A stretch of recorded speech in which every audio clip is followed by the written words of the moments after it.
Good evening. कैसे हो आप सब? आई होप आप सब बहुत अच्छे हो। तो आज की जो हमारी क्लास है वो है हार्ट के सेकंड पार्ट पर। पिछले क्लास के अंदर मैंने आपको हार्ट का सारा सर्कुलेशन बताया कि हार्ट में कितने चैम्बर होते हैं, कैसा हमारा डबल सर्कुलेशन होता है, किस तरह से हमारा हार्ट कहाँ पे जा रहा है, ब्लड कहाँ से आ रहा है। अब उसके बाद आज हम करने वाले हैं हार्ट का दूसरा टॉपिक, यानी electrical system of our heart. हृदय की विद्युत प्रणाली क्या होती है, हृदय का क्या एक इलेक्ट्रिकल सिस्टम है। इसमें अपने पढ़ेंगे एसए और एवी नोड्स के बारे में। एक अपने पढ़ेंगे एसए नोड और एक अपने पढ़ेंगे एवी नोड। अब देखो क्वेश्चन ये आता है, मैंने आपको बोला था हार्ट बीट होती है एक बार हार्ट का सिकुड़न और एक बार फैलाव। वन स्टोल और one diastole makes one heart beat. लेकिन अगर क्वेश्चन आए कि हार्ट बीट कैसे करता है, कौन हार्ट को बताता है कि अभी तुम्हें सिकुड़ना है, अभी तुम्हें फैलना है, अभी तुम्हें कॉन्ट्रैक्ट करना है, अभी तुम्हें रिलैक्स करना है। हार्ट को किसके मैसेजेस आते हैं, कौन हार्ट को ये मैसेजेस भेजता है कि आपको कॉन्ट्रैक्ट और रिलैक्स करना है? तो कोई मैसेज नहीं भेजता, नो वन, कोई भी मैसेज नहीं भेजता हार्ट को। हार्ट के पास खुद का एक इलेक्ट्रिकल सिस्टम है, हृदय की खुद की एक विद्युत प्रणाली है जिसे कहते हैं एसए और एवी नोड। ठीक है, खुद की एक विद्युत प्रणाली है, उसमें अपने पढ़ेंगे एसए और एवी नोड के बारे में। इसमें देखो कैसे पढ़ोगे आप एसए और एवी नोड के बारे में। पहले मैं आपको पिक्चर दिखाती हूँ। यहाँ पे हमारे हार्ट के जब ये चार चैम्बर हैं, इसके अंदर जो ये हमें दिख रहा है, ये इस तरफ आओ, यहाँ पे तो ये हमारा कौन सा आलिंद होता है, ये वाला आलिंद होता है हमारा राइट एट्री, यानी ये हमारा दाया आलिंद है। इसके ऊपर आपको ये येलो से कलर का दिखाई दे रहा है, ये जो येलो से कलर का है ये होती है एसए नोड, ये होती है एसए नोड। इसके बारे में अभी मैं आपको बताने वाली, पहले आप इसकी पिक्चर देख लो। एसए नोड दाएं आलिंद के ऊपर होती है। ठीक है, अब इसके बारे में देखते हैं एसए नोड क्या होती है। एसए नोड जिसको कहते हैं साइनोएट्रियल नोड, ऐसे नोड जिसे कहते हैं साइनोएट्रियल नोड, जिसे हमारे हार्ट का पेस मेकर भी कहा जाता है। Pacemaker of our heart क्या कहा जाता है? पेस मेकर हमारे हार्ट का कहा जाता है, क्योंकि ये हमारे हार्ट को क्या करती है, इलेक्ट्रिकल इंपल्स देती है, यानी कि यहाँ से संदेश शुरू होते हैं, यहाँ से हृदय के विद्युत संदेश शुरू होते हैं, यहाँ से हृदय के विद्युत संदेश शुरू होते हैं। ये क्या करती है? बेसिकली स्टार्ट करती है हार्ट के इलेक्ट्रिकल मैसेजेस को। अब क्या होगा, ऐसे नोड को पेस मेकर क्यों कहते हैं? क्योंकि ये स्टार्ट कर रही है मैसेजेस। ये कहाँ पर है? ये हमारे राइट एट्रियम के ऊपर, दाएं आलिंद के ऊपर इस तरह से मौजूद है। ठीक है, कहाँ पे मौजूद है? ये हमारे दाएं आलिंद के ऊपर इस तरह से मौजूद है। ये है ऐसे नोड। ठीक है, ये एसए नोड है। अब इसके बारे में देखो, एसए नोड क्या होता है। जो एसए नोड है, सबसे पहले ये संदेश भेजती है। ये किसको संदेश भेजती है? ये दोनों आलिंदों को संदेश भेज, ठीक है, दोनों आलिंदों को संदेश भेजती है। किसको मैसेज भेजती है? दोनों आलिंदों को। ये क्या करती है? It gives message to both atriums. ठीक है, किसको मैसेज भेजती है? दोनों आलिंदों को, दोनों एट्रियम्स को मैसेज भेजती है, दोनों आलिंदों को संदेश भेजती है। जब ये संदेश भेजती है तो क्या होता है? दोनों आलिंद सिकुड़ जाते हैं। ठीक है, दोनों आलिंद यानी कि दाया आलिंद और बाया आलिंद, ये दोनों सिकुड़ते हैं। दाया आलिंद और बाया आलिंद दोनों क्या करते हैं? सिकुड़ जाते हैं, सिकुड़ जाते हैं, यानी कि both atriums, left and right atrium, ये दोनों क्या करते हैं? Left atrium and right atrium, ये दोनों कॉन्ट्रैक्ट करते, ठीक है, ये दोनों कॉन्ट्रैक्ट करते हैं, ठीक है, सिकुड़ जाते हैं दोनों आलिंद कॉन्ट्रैक्ट करते हैं। जब कॉन्ट्रैक्ट करेंगे तो मैंने आपको बोला था जब भी कोई चीज कॉन्ट्रैक्ट करती है तो ब्लड उसमें से बाहर आता है। तो जैसे ही मैसेज मिलता है दोनों आलिंदों को, तो जो लेफ्ट एट्रियम है वो अपना ब्लड नीचे डालता है। नीचे किस में डालेगा? लेफ्ट वेंट्रिकल में। वो अपना ब्लड किस में डालेगा? लेफ्ट वेंट्रिकल में। यानी कि बाया आलिंद से ब्लड किस में जाता है? बायनिल्य में जाता है। और बीच में इनके कौन सी कपाट खुलती है? बाइकस्पिड। और ये मैसेज किसने दिया था? एसए नोड ने। एसए नोड मैसेज देता है दोनों आलिंदों को कि आप अपना अपना रक्त नीचे की तरफ शिफ्ट कर दीजिए। फिर होता है राइट एट्रियम। जो राइट एट्रियम है यानी कि दाया आलिंद है, ये जब मैसेज इससे मिलेगा तो इसका ब्लड नीचे चला जाता है, जिसे कहते हैं राइट वेंट्रिकल यानी कि दाया नीले। यानी दोनों से ब्लड नीचे की तरफ जाता है और इनके बीच में कौन सी कपाट थी? ट्राइकस्पिड कपाट थी। और मैसेज किसने भेजा था? एसए नोड ने मैसेज भेजा था, ठीक है।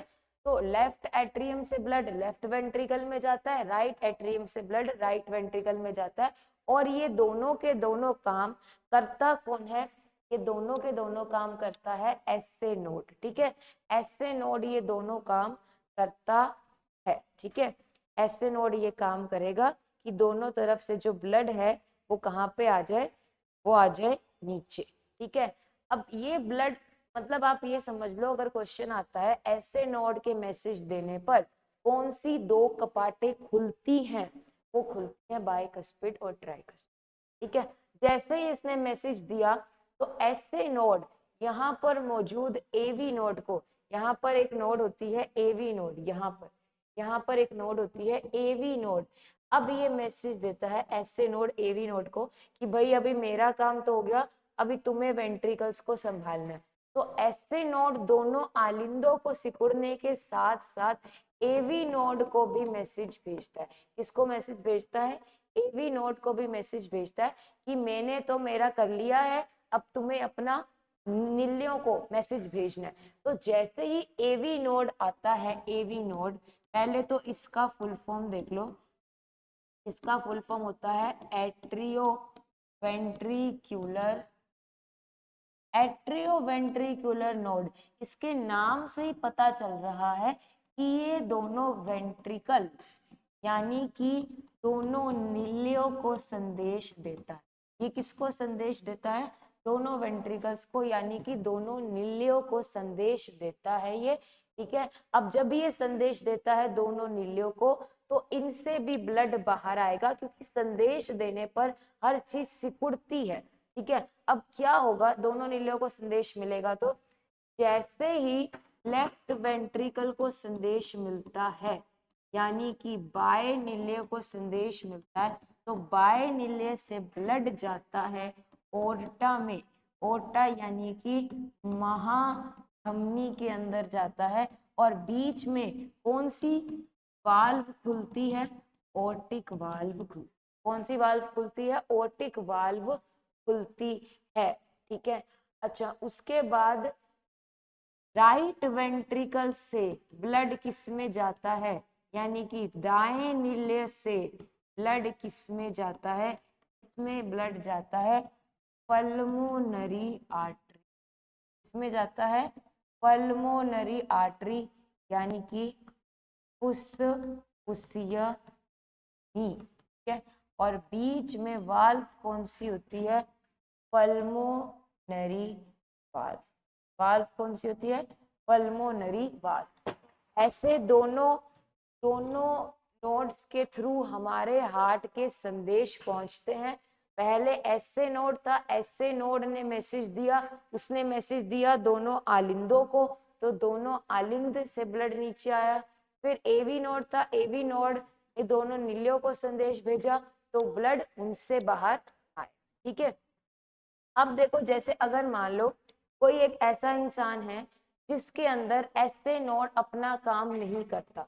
एसए नोड जब अपना काम नहीं कर रहा, इसका मतलब है पेसमेकर अपना काम नहीं कर रहा, तो एसए नोड को ही तो पेसमेकर कहा जाता है। तो फिर वहां पर आर्टिफिशियल पेसमेकर लगाना पड़ेगा।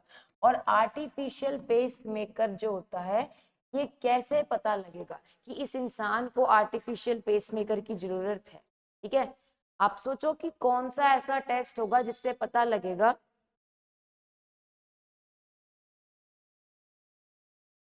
कौन सा ऐसा टेस्ट होगा जिससे पता लगेगा कि आर्टिफिशियल पेसमेकर की जरूरत है? ईसीजी। ईसीजी इलेक्ट्रोकार्डियोग्राम होता है। ईसीजी क्या होता है? इलेक्ट्रोकार्डियोग्राम। और इसी को ही कई जगह पर, क्योंकि ये एक ग्राफ ड्रॉ करता है, इलेक्ट्रोकार्डियोग्राफ भी कहा जाता है। अब देखो, ये डॉक्टर हार्ट बीट चेक करेगा। ईसीजी एक ऐसा प्रोसेस है जिसमें हार्ट बीट चेक होती है। हार्ट बीट अगर हृदय की धड़कन सही नहीं है, इसका मतलब है ऐसे नोड ढंग से संदेश नहीं भेज पा रहा, कॉन्ट्रैक्शन रिलैक्सेशन का, सिस्टोल डायस्टोल सही ढंग से नहीं हो पा रहा, इसका मतलब है अब हार्ट में आर्टिफिशियल पेसमेकर लगाना पड़ेगा। क्या हार्ट में क्या करना पड़ेगा? आर्टिफिशियल पेसमेकर लगाना पड़ेगा। अब देखो, आर्टिफिशियल पेसमेकर जब लगता है, आपको दिख रहा है यहाँ पर एक ताला सा लगा हुआ है, ये ताला सा ही आर्टिफिशियल पेसमेकर है। होता क्या है? होता ये है, जैसे अगर मान लो इस पिक्चर के अंदर देखो, ये ताला लगा हुआ है, ये होता ये है, एक बैटरी होती है, ठीक है, लिथियम और आयोडीन की बैटरी। वो बैटरी यहाँ पर कॉलर बोन के अंदर ऐसे कट करके यहाँ पर प्लेस कर दी जाती है। और ये बैटरी बनी होती है लिथियम और आयोडीन की, और इसे कनेक्ट कर देते हैं। इसके अंदर ऐसे लीड लगी होती है, तारे सी लगी होती है।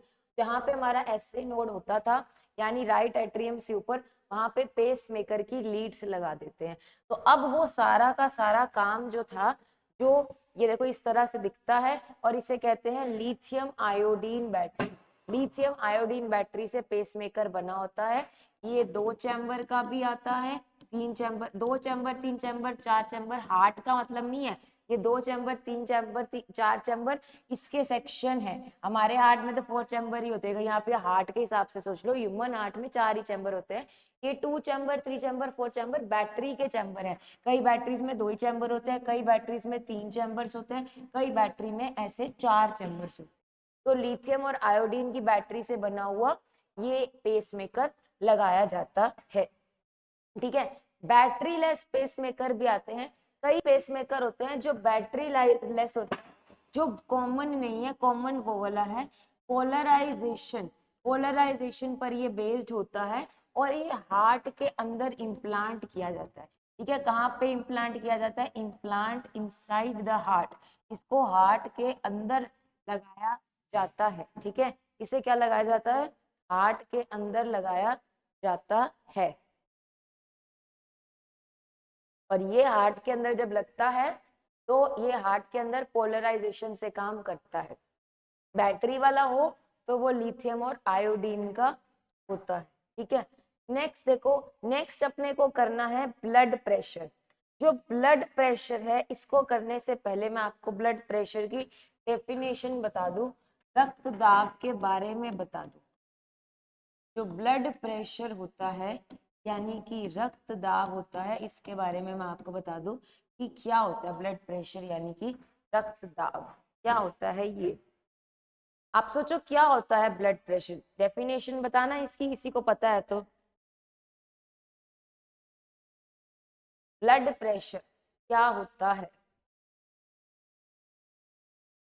ब्लड प्रेशर क्या होता है? हमारे शरीर में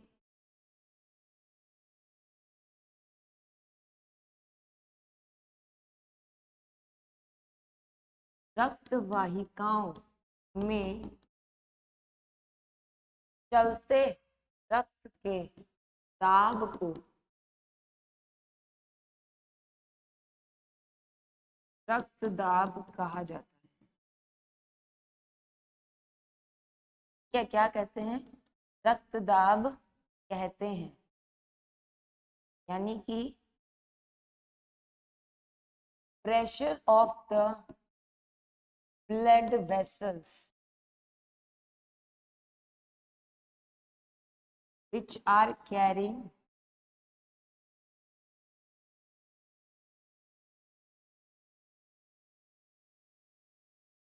blood in our body is called blood, इसे कहते हैं बीपी। ठीक है, इसे क्या कहते हैं? बीपी। पढ़ो इस डेफिनेशन को एक बार।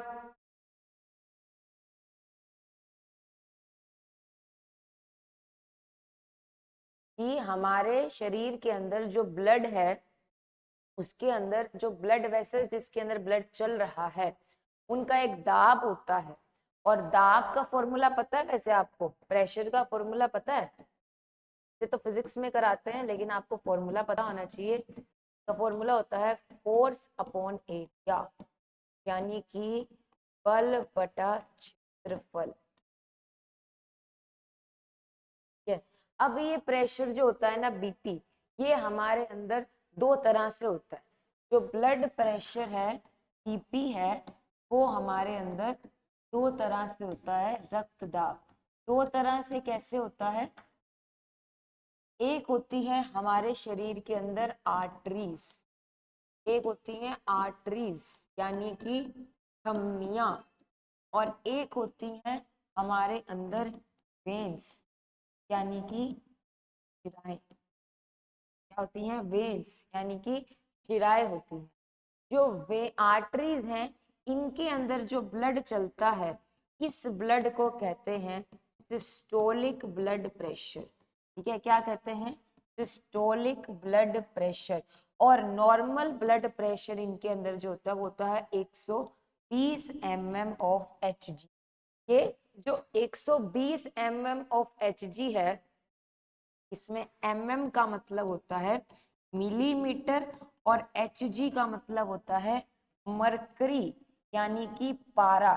मरकरी क्यों होता है? क्योंकि जिस डिवाइस से हमारा बीपी मापा जाता है, उसके अंदर क्या भरा हुआ है? मरकरी भरा हुआ है। और इस डिवाइस को क्या कहते हैं? स्फिग्मो मैनोमीटर, या इसे स्फिग्मोमीटर भी कहते हैं, जो इसका छोटा नाम है, लेकिन पूरा नाम है स्फिग्मो मैनोमीटर, जिससे हम रक्त दाब को मापते हैं। ठीक है, अब ये नॉर्मल ब्लड प्रेशर होता है सिस्टोलिक, जिसकी वैल्यू है 120 mm। शिराओं में जो रक्त चलता है, इसका ब्लड प्रेशर होता है डायस्टोलिक ब्लड प्रेशर। क्या होता है? Diastolic blood pressure. और इसका नॉर्मल मान होता है 80 mm ऑफ Hg। किसी को पता है 120 80 के अंदर? अब 120 पता लग गया हो, 120 क्या दिखा रहा है और 80 क्या दिखा रहा है?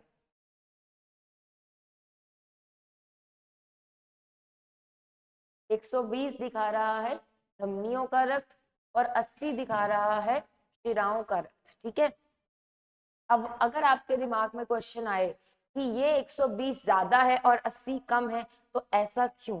क्योंकि याद रखना, सिस्टोलिक ब्लड प्रेशर तब होता है, सिस्टोल का मतलब होता है जब हार्ट सिकुड़ेगा, और हार्ट सिकुड़ेगा तो ब्लड हार्ट से बाहर आएगा, और जो ब्लड हार्ट से बाहर आता है वो हमारी ओटा में आता है, ओटा महाधमनी में, और वो ब्लड बहुत हाई प्रेशर से आता है पंप होके, इसीलिए प्रेशर ज्यादा है।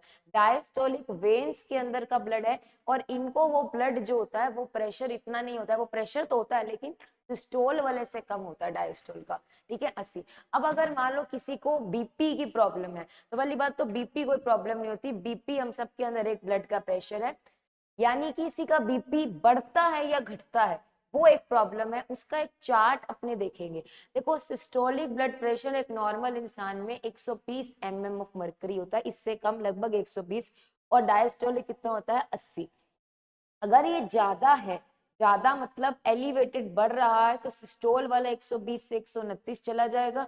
डायस्टोल वाला जो है 80 से थोड़ा सा, ये 80 से थोड़ा सा बढ़ रहा है, ये 80 से थोड़ा सा बढ़ रहा है, ये भी बढ़ता है, थोड़ा थोड़ा बढ़ता है। हाई के अंदर ये 130 जाते से ज्यादा जा रहा है, और डायस्टोल वाले में भी 80 से ज्यादा बढ़ रहा है। तो बढ़ रहा है मतलब बीपी।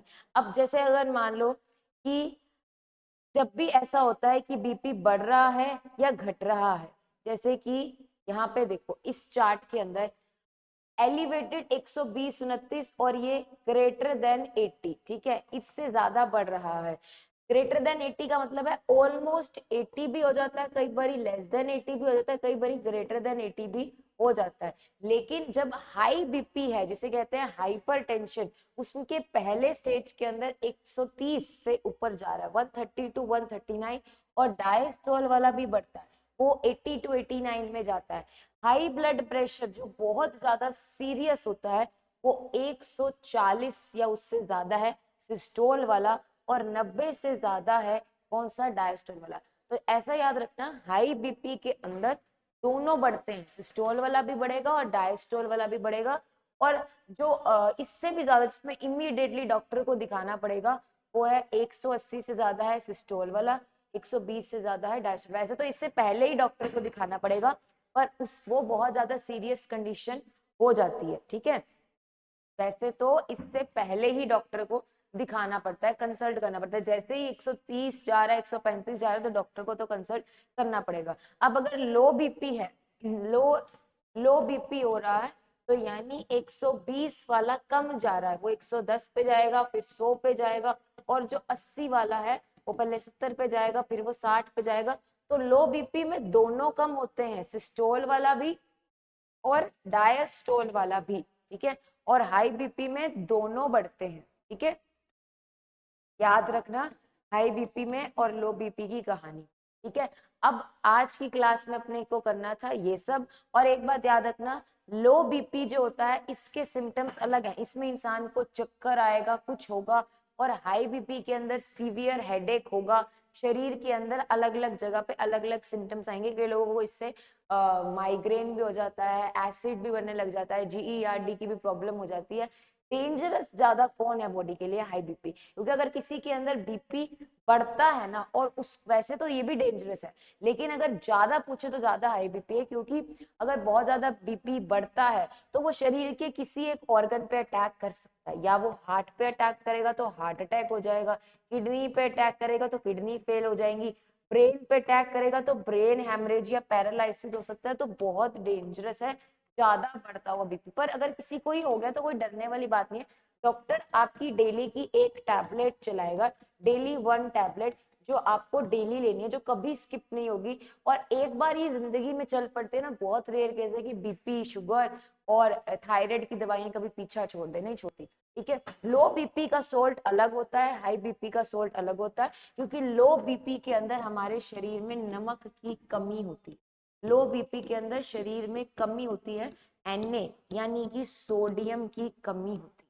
हाई बीपी में अलग चीजें होती है, ठीक है।